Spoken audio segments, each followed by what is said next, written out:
요한복음 9장 35절로 38절인데요.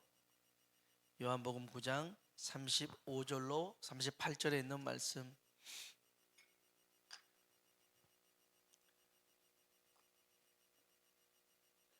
우리 같이 한번 합독해서 읽겠습니다. 읽어볼까요? 예수께서 그들이 그 사람을 쫓아냈다 하는 말을 들으셨으니 그를 만나사 이르시되 내가 인자를 믿느냐? 대답하여 이르되 주여 그가 누시오니이까 내가 믿고자 하나이다. 예수께서 이르시되 내가 그를 보았거니와 지금 너와 말하는 자가 그이니라.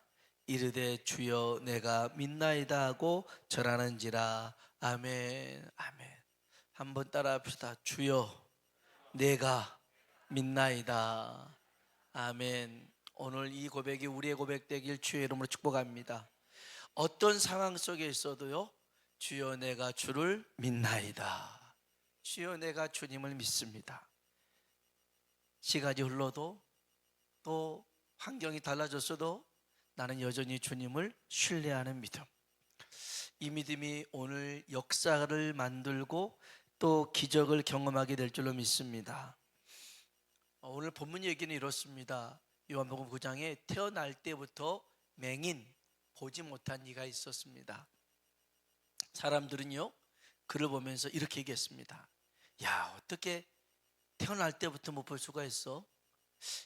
부모가 죄가 많아서 그런가 봐. 아니면 저 사람이 죄가 많아서 저렇게 태어났을 거야. 이렇게 얘기를 하곤 했습니다. 그러나 주님 생각은 달랐습니다. 주님 생각은요, 이 사람을 통해서 하나님이 하실 일이 있더라는 것이죠. 우리 성경 한번 볼까요? 요한복음 9장 1절로 3절입니다. 같이 한번 읽어봅시다. 예수께서 길을 가실 때에 날 때부터 맹인된 사람을 보신지라. 제자들이 물어 이르되 랍비여, 이 사람이 맹인으로 된 것이 누구의 죄로 인함이니까? 자기니까 그의 부모니까? 예수께서 대답하시되 이 사람이나 그 부모의 죄로 인한 것이 아니라 그에게서 하나님이 하시는 일을 나타내고자 하심이라. 아멘. 이 사람에게서 하나님이 하시는 일들을 나타내시길 원하시더라는 겁니다. 여러분, 그래서 중요한 얘기인데요, 우리에게 주어진 일들, 현재 나타난 결과를 가지고 남을 탓해서는 안 됩니다. 부모 탓하지 마시고요, 남편이나 아내 탓하지 마시고요, 자식 탓도 하지 마세요. 자꾸 누구 탓으로 돌리는 사람들은 비겁한 사람이에요. 왜 남의 탓으로 돌리냐면 책임을 자기가 안 지려고 그래요. 그래서 자꾸만 남 탓을 합니다. 여러분, 남 탓에는 기적이 일어나지 않아요. 내 탓입니다. 맞습니다. 내 문제입니다. 내가 잘못해서 그랬습니다. 여기에 기적이 일어나더라는 것입니다. 한번 따라해 봅시다. 내 탓이요. 내 탓이요. 여러분, 정치인들 하는 소리 들어보셨나요? 다 서로 탓하고 있습니다.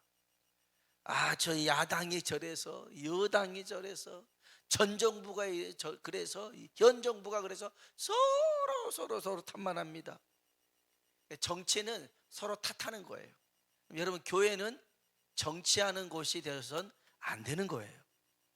교회는 예배하는 곳인 줄로 믿습니다. 예배가 뭡니까? 하나님 앞에 나는 죄인입니다 고백하는 게 예배입니다. 그래서요, 내 탓입니다 말할 수 있는 곳이 교회입니다. 근데 교회 안에서도 네 탓이야, 누구요? 저 항로 때문에 그런 거야, 아이고 목사님 때문에 그런 거야. 이건 정치고예요. 교회 안에서도 정치하고 있는 거예요. 교회는 예배하는 것인 줄로 믿습니다. 자꾸 누구 탓하지 마세요. 그런 사람은 책임지지 않으려고 하고요, 자꾸 누구 탓 돌리는 사람은 보는 눈이 없어서 그래요. 그래서 눈앞에 있는 것만 보기 때문에 남 탓하는 겁니다. 그런데 여러분, 믿는 사람은요, 근시한 짝 안목을 갖지 않아요. 멀리 볼 수 있는 눈이 있어야 돼요. 오늘 저와 여러분이 앞에 있는 것만 이렇게 막 집중하는 것이 아니라 멀리 하나님의 계획을 정말 바라볼 수 있는 믿음의 사람이 되길 주의 이름으로 축복합니다. 그러면요, 남 탓 안 해요. 남 탓 안 합니다. 또 있어요. 남 탓하는 사람들은요, 생각이 없어요. 그래서 남이 하는 말을 그래? 하고선 그대로 옮깁니다. 중간에 한 번이라도 생각을 해봤으면 좋겠어요. 이 사람이 맹인이 된 것을 왜 맹인이 됐을까? 사람들이 아우 부모 죄 때문에 그래요. 아니 그냥 뭐 자기 죄 때문에 그러지. 이런 말을 듣고 그대로 옮깁니다. 얼마나 토시 하나 틀리지 않고 옮기는가. 이게 그 자기의 그 주된 생각인데 아니에요. 생각을 해보세요. 그게 아니죠. 그래서 여러분, 우리는 누구 탓할 게 아니에요. 오늘 주님은 분명하게 여기 3절에 이 사람에 대해서 이렇게 얘기하시죠. 다시 한번 봅시다. 3절 읽어볼까요? 예수께서 대답하시되 이 사람이나 그 부모의 죄로 인한 것이 아니라 하나님이 하시는 일을, 아멘, 아멘, 이 사람에게서 하나님이 하시는 일을 나타내고자 하심이라는 것입니다.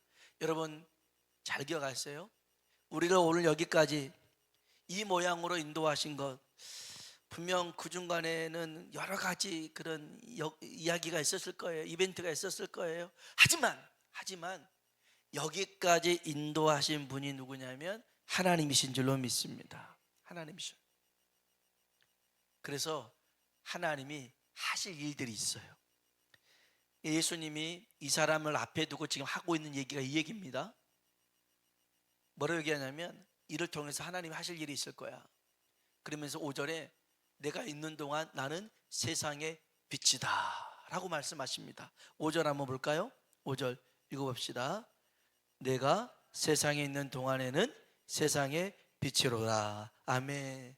내가 빛이다. 한번 따라합시다. 내가 세상의 빛이로라.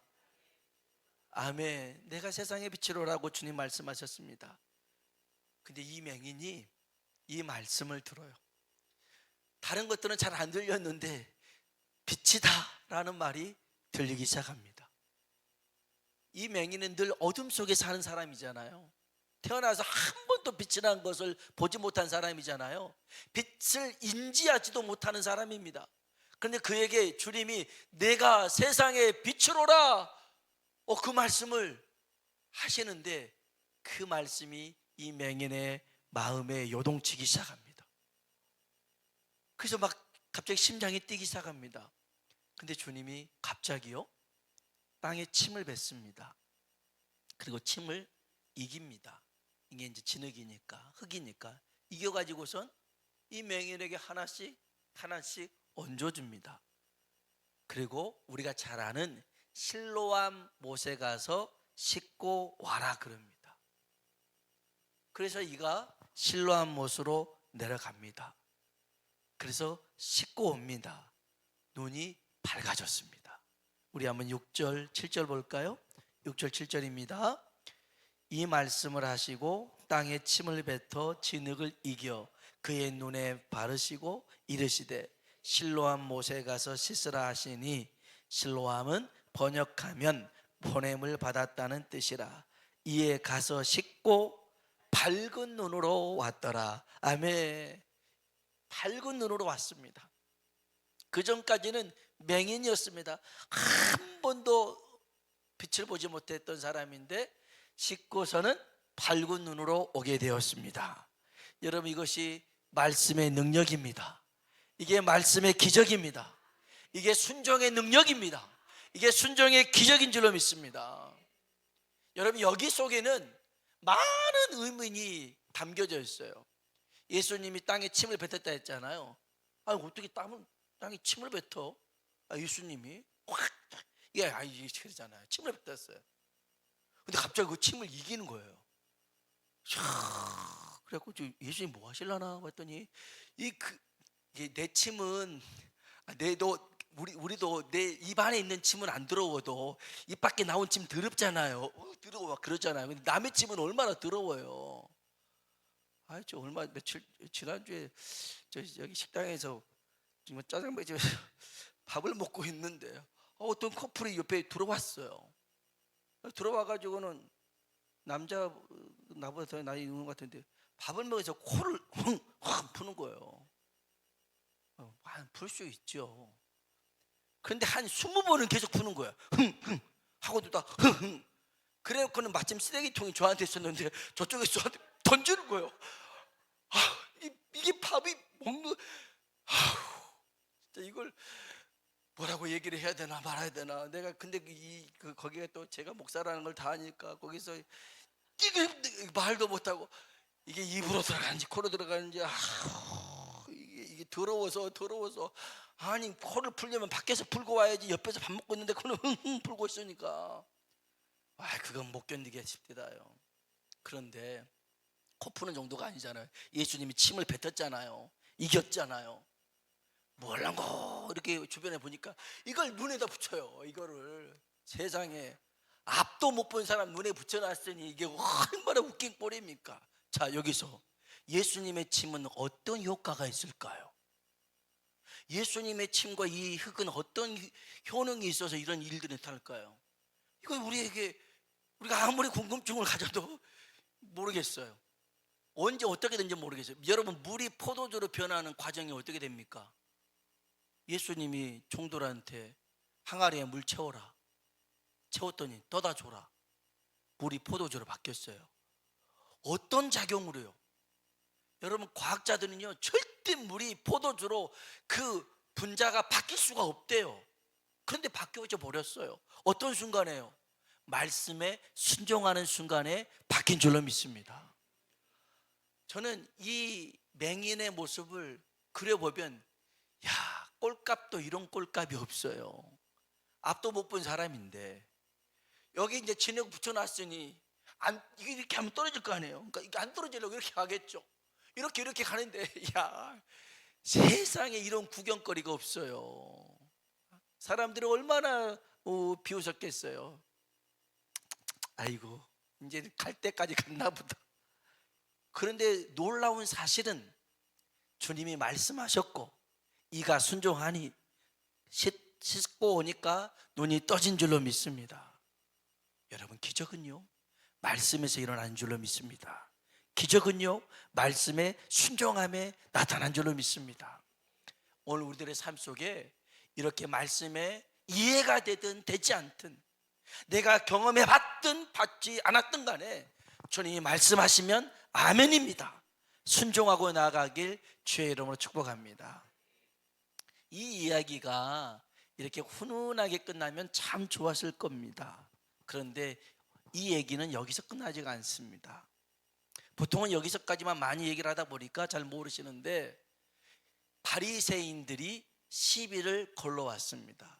바리새인들과 유대인들이 하는 말이 뭐냐면, 안식일에 아무 일 좀 하지 마라. 예수님을 보고 왜 자꾸 안식일 날 병자를 고치냐. 이 맹인을 고쳤던 날도 안식일이었거든요. 그래서 안식일에 병을 고치는 예수님이 못마땅한 거였습니다. 그래서 나중에 예수님을 죽였던 그 원인의 한 요인이 예수님이 율법을, 안식일을 어겼다는 것, 그래서 예수님을 죽이려고 했더라는 것입니다. 여러분, 안식일은 하나님이 사람을 위해서 주신 날인 줄로 믿습니다. 사람이 안식일을 위해서 존재하는 것처럼 생각하고 행동하는 것, 이게 매이는 겁니다. 여러분, 사람들이 자꾸 법을 만들죠.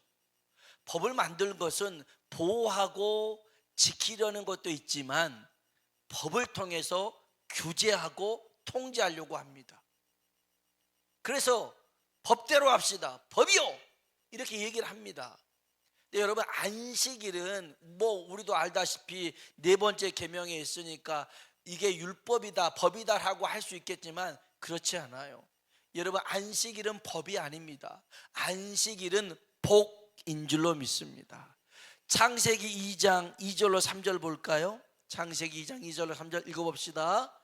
하나님이 그가 하시던 일을 일곱째 날에 마치시니 그가 하시던 모든 일을 그치고 일곱째 날에 안식하니라.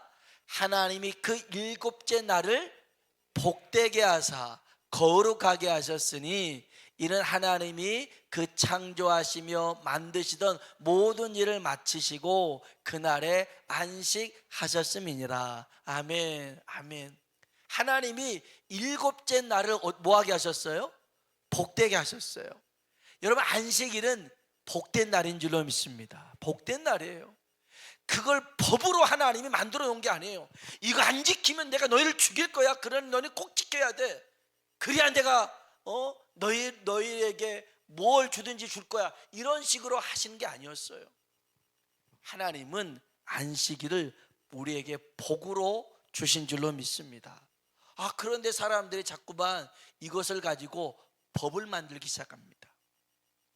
그래서 이것을 어긴 사람들을 벌을 줍니다. 그러다 보니까 자꾸만 이것을 이용하는 사람들의 힘이 세져요. 힘이 세져요. 그래서 이것을 어긴 사람들을 억압하기 시작합니다. 율법도 그런 역할을 했었어요. 그래서 성경시대에, 신약시대에 소위 죄인이라고 불린 사람들은 율법을 못 지킨 사람들이었어요. 누차 얘기하잖아요. 가난하니까 되새김질 못하는 것도 잡아먹고, 굽 갈라지지 않는 것도 잡아먹고, 비닐 없는 것도 잡아먹고, 그렇게 잡아먹고 했어요. 그러니까 율법을 못 지켰죠. 죄인이었습니다. 그러나 주님은 이렇게 말씀하셨어요. 내가 온 것은 의인을 찾으러 온 것이 아니라 죄인을 부르러 오셨다. 그래서 주님은 죄인들의 친구가 되셨고요, 그들과 함께 하신 줄로 믿습니다. 여러분, 그래서 오늘 저와 여러분이 정말 하나님의 말씀을 알 때 제대로 알 수 있길 주의 이름으로 축복합니다. 이 바리새인들, 유대인들은요, 예수님이 안식일을 어겼다. 그래서 예수님을 핍박하기 시작했고 죽이려고 했습니다. 그리고 예수님을 믿는 자가 있다면 유대 공동체에서 출교하기로 결의를 합니다. 우리 한번 22절 한번 볼까요? 22절입니다. 읽어봅시다. 그 부모가 이렇게 말한 것은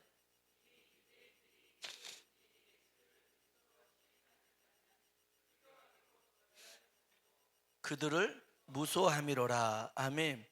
예수를 그리스도라고 믿는 사람들은 유대 공동체에서 출교시킵니다. 출교의 의미는 작게는요, 회당에 출입할 수 없다, 이런 것이 작게 있습니다. 그런데 좀 더 넓게 포괄적으로 보면 이제 예수를 그리스도로 믿는 사람들과는 교제해서는 안 된다, 대화를 나눠서는 안 된다, 그리고 매매해서도 안 된다, 같이 거래할 수가 없더라는 거예요. 그러니까 저기 예수 믿는 사람들의 생선은 사면 안 돼. 사면 안 돼. 그리고 예수 믿는 사람들에게 팔아서도 안 돼. 그렇게 거래를 못하게 만들어버려요. 그럼 여러분, 삶이 얼마나 힘들겠어요? 먹을 수 있는 게 얼마나 제한되겠어요? 만날 수 있는 사람들이 제한되겠죠. 삶이 점점 전에는 예수 믿기 전에는 100사람을 알았었는데 예수님 믿는다는 이유만으로 이제는 한 사람, 두 사람밖에 살지 못하는, 행동 반경도 작아지는 그런 삶이 출교였어요. 그런데 이제 이 맹인이 눈을 뜬 날이 안식일이었단 말이에요. 그래서 바리새인들이 물어봐요. 야, 네가 너를 눈뜨게 한 사람이 누구야? 어떻게 생각해? 선지자라고 생각해요. 진짜야? 네. 근데 정말 못 믿겠어요. 그래서 얘 아버지 어머니한테 갑니다. 그리고 물어봐요. 네 아들이 진짜 맹인이었어? 네, 맹인이었습니다. 태어날 때부터 맹인이었어요. 근데 어떻게 눈을 떴는데? 그건요, 우리 아들이 컸으니까 아들한테 물어보세요. 그럽니다. 왜냐하면 자기 입술로 예수님이 눈 떠졌어요 하면 출교를 당할까 무서웠던 거였죠. 그래서 아들한테 다시 미룹니다. 그래서 다시 물어봅니다. 두 번째 물어봅니다. 야야야, 니를 눈뜨게 해주지 하나님께 영광을 돌려라. 그런데 니를 눈뜨게 한 사람이 어떤 사람일 것 같냐? 그랬더니 하나님이 보낸 사람이다. 난 그렇게 믿는다. 왜 내가 그렇게 말해도 너네는 믿지 않느냐라고 하소연을 하죠. 그러니까 결국 이 사람들이 이 맹인을 출교시킵니다. 성경 한번 볼까요? 자, 34절입니다. 34절에 있는 말씀 읽어보겠습니다. 그들이 대답하여 이르되 내가 온전히 죄 가운데서 나서 우리를 가르치느냐 하고 이에 쫓아내어 보내니라. 아멘. 아멘. 이 맹인이 하는 말이 그래요. 나는 창세 이후로 맹인의 눈을 뜨게 한 사람, 이건 하나님밖에 없다라고 생각한다. 그래서 내 눈을 떠준 사람은 하나님이 보낸 사람이다. 왜 안 믿냐? 그랬더니 어디서 이게 제대로 배우지도 못한 놈이 말이야, 너 그냥 나가버려, 쫓아내버립니다. 출교시켜버렸어요. 그래서 예수님이 이 맹인이 출교당했다는 말을 들었을 때 예수님이 이에게 찾아갑니다. 그게 35절이에요 한번 읽어봅시다. 예수께서 그들이 그 사람을 쫓아냈다 하는 말을 들으셨더니 그를 만나사 이르시되 내가 인자를 믿느냐. 아멘. 따라합시다. 내가 인자를 믿느냐. 여기서 인자라고 하는 것은 하나님의 아들입니다. 네가 하나님의 아들을 믿느냐라는 거였어요. 그 누구도 이런 말 안 해줬는데 예수님이 네가 하나님의 아들을 믿느냐. 그러니까 이 사람이 36절에 뭐라고 그래요? 이거 봅시다. 대답하여 이르되 주여 그가 누구시오니까 내가 믿고자 하나이다. 아멘. 그분이 누굽니까? 이제까지 눈 감고 있어서 못 떠서 모르죠. 그분이 누굽니까? 내가 믿고 싶어요. 하나님의 아들을 믿고 싶어요. 그랬더니 37절에 와서 이렇게 얘기합니다. 예수께서 이르시되 내가 그를 보았거니와 지금 너와 말하는 자가 그이니라. 아멘. 너가 지금 보고 있다. 내가 바로 그다. 하나님의 보낸 사람, 하나님의 아들 그리스도다 라고 얘기를 합니다. 그랬더니 여기 38절에 이가 고백을 합니다. 읽어볼까요? 이르되 주여 내가 믿나이다 하고 절하더라. 아멘. 따라합시다. 주여 내가 믿나이다. 아멘. 아멘. 주여 내가 믿나이다. 이 믿음 때문에 그는 출교를 당할 수밖에 없었어요. 솔직히 말해서 눈을 떠주는 걸로 만족했더라면 네 눈 누가 떠줬니? 모르겠어요. 그냥 어떤 사람이 해줘서 떠줬는데요, 너무 좋아요, 너무 신나요, 너무 즐거워요, 이렇게만 얘기했더라면 출교를 안 당했을 거예요. 어려움을 당하지 않을 거예요. 그런데 이 맹인의 가슴 속에 요동치게 했던 한마디 말이 처음에 보라 내가 세상의 빛이로라. 예수님이 그랬단 말이에요. 내가 세상의 빛이로라. 이 말 한마디가 이 맹인의 마음을 요동치게 만들어서 이게 단순히 눈 떠지는 것만이 아니라 나를 뜨게 하신 그분이 누굴까? 하나님의 사람이겠지, 하나님의 아들이겠지. 출교를 당하는 결심을 당하여도, 이를 만나여도 그는 하나님의 아들을 믿고자 했더라는 거예요. 오늘 우리들에게도 이런 믿음의 역사가 있길 주의 이름으로 축원합니다. 아멘. 여러분, 보지 못한 사람이 이 다른 것보다 듣는 것에 뛰어나잖아요. 이 사람은 평생토록 보지 못했는데 그 음성이 이분이 지금 내 앞에 있는 말씀하고 있는 이분인갑다 생각도 날 것이고, 그분이 바로 나다라고 하니까 얼마나 좋겠어요. 그래서 이 맹인은 후회하지 않고 따라갑니다. 성경에 이와 비슷한 사람이 한 사람 있어요. 이 사람도 여리고에 살고 있는 맹인이었어요. 그 사람의 직업은 거지였고요, 바디메오였어요. 여리고에 살고 있는 거지 맹인 바디메오가 예수님을 만나고 예수님을 불러 세워서 눈을 뜨게 됩니다. 그리고 눈을 떴어요. 그 다음에 성경에 어떻게 얘기하자면 그가 예수를 따르더라. 예수님을 따라갑니다. 그런데 여러분, 이게 재미있는 게 아닌데 이게 심각한 게 뭐냐면 그 다음 장면이 뭐냐면 예수님께서 종료 주일날에 이제 그 일주일 이 바디메오는 예수님과 만날 수 있는 시간이 일주일밖에 안 됐어요. 그리고 며칠 만에 예수님 죽어버려요. 예수님이 그 고난 당할 때 자기도 그 고난의 현장에 있었던 이가 바디메오인 거예요. 예수님이 잘 나갈 때 따랐던 바디메오가 아니었어요. 예수님이 고난을 당할 때도 따라갔던 이가 바디메오였어요. 여러분, 오늘 저와 여러분이 정말 믿음의 선택과 결단을 할 때에 지금 내 앞에 있는 것을 저울질하지 마시고 그런 근시한 책 안목으로 누구 탓하지 말고요, 하나님의 약속을 멀리 바라볼 수 있는 믿음의 사람이 되길 주의 이름으로 축복합니다. 그런가 하면 내가 인자를 믿느냐 했을 때 주여 내가 믿나이다 고백할 수 있는 우리 모두가 되길 주의 이름으로 축원합니다.